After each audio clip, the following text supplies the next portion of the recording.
All right, welcome everyone. We're going to be looking today at the process of IF, immunofluorescence.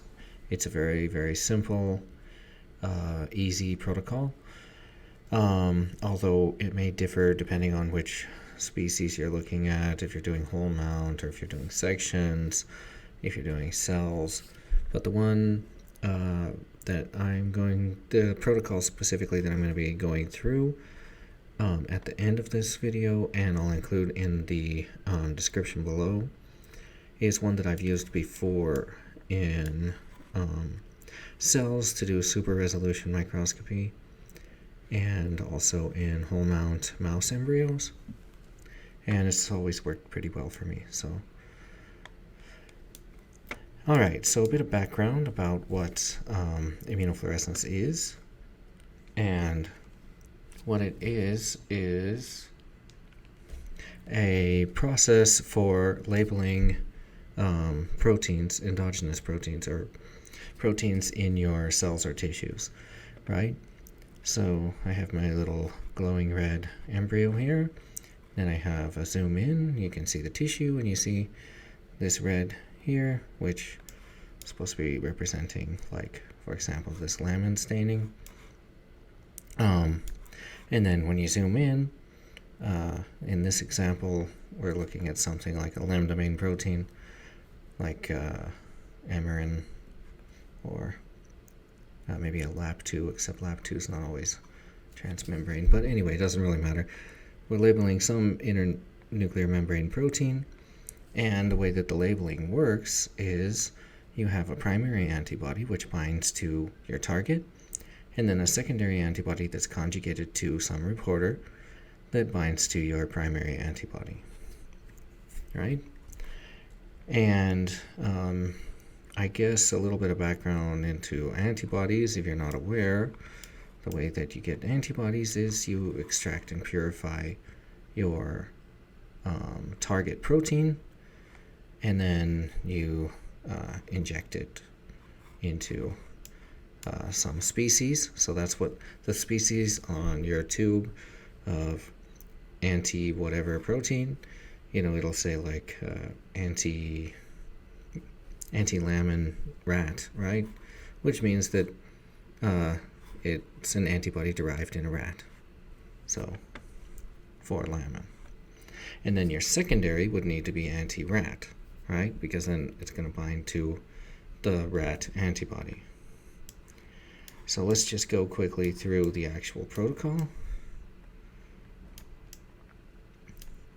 So depending on what you're doing, right, it's going to be your preparation and fixation steps are going to be very, very different depending on what the sample is. If you're doing, sections, you're going to probably have some pretty intensive fixation step for keeping your samples on the slides.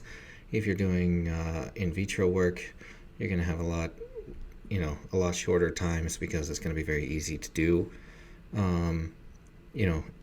Your whole mount, you're going to need to do some clearing probably. There are many different protocols for those types of things depending on what you're wanting to do. So you're going to need to do that first, and then you're going to want to make sure that your samples are good and washed. So you're going to do a PBS wash, 5 minutes by 3 in this protocol. And the purpose of that is just to wash out anything from those first steps, right?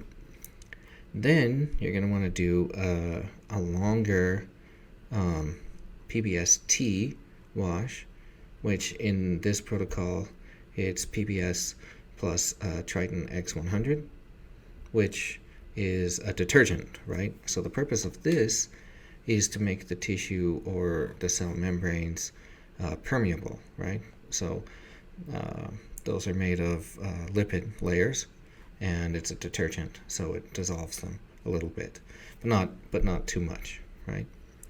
So you want to make sure that you don't do this a long time and you don't do too much Triton. And again, I'll include the protocol in the description, which will include the recipes. And then after that, we're just going to wash again with PBS to get rid of the detergent. And then you're going to do a blocking step for 1 hour at room temperature. And these are all shaking so that everything gets mixed around and, washed out, right? Now, the blocking step, a lot of people don't really understand what this is for. So the purpose of this is that you have a lot of different proteins and lipids and all sorts of ECM that are sugars, etc., in your sample. And you don't want to label all of those, right? And your antibody is going to be very, it should be pretty specific to, the antigen that you gave it, so, your target protein. However, there's going to be a bunch of sticky stuff, essentially, right? That your secondary, your primary or secondary can get stuck to. And so the purpose of blocking is you're just going to add something to it that your primary and secondary shouldn't bind to. That can get stuck on all that sticky stuff.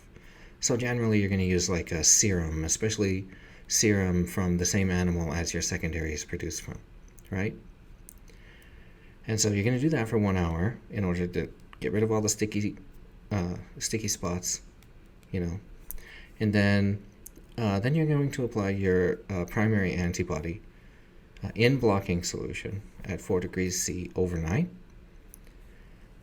And then the next day, you're going to wash, again wash with PBT, or PBS-T, 10 minutes times 3. And again, the purpose of this is to wash out any extra antibody that might be hanging around.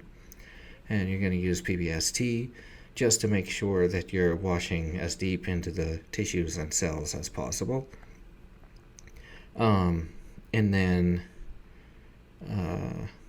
you're going to do your secondary antibody step, which in this protocol is 1 hour at room temperature, in the dark, shaking, right? Because it's fluorescence, so the reporter is a fluorophore, so you want to do it in the dark so you don't bleach your fluorophores. And then a PBS, 3 PBS-T washes again, just to get rid of any antibody that's just lingering. And then at this point, you're going to want to do your counterstaining if you're going to be counterstaining. So like DAPI, etc. And then a final 3 washes with PBS just to get rid of anything else that might be lingering. And then you're going to mount your samples for fluorescence, or for imaging, And that's it. I will say, I think, so depending on what I'm trying to image when I'm doing whole mount, right? So like for these images, if I'm wanting to get images of cells that are, multiple layers deep in the tissue, I'm going to do this PBS-T wash a bit longer. I'm pretty sure for whole mount, we generally land somewhere around 40 minutes instead of 20. And you can always change each of these steps, to optimize them for whatever your specific needs are. But any IF protocol that you're going to look at is going to be basically these steps. And these were the reasons why. So hope that answered any questions you might have had about IF. If you have any more, ask them down in the comments, and until next Tuesday for the next round of Tutorial Tuesday. Bye-bye.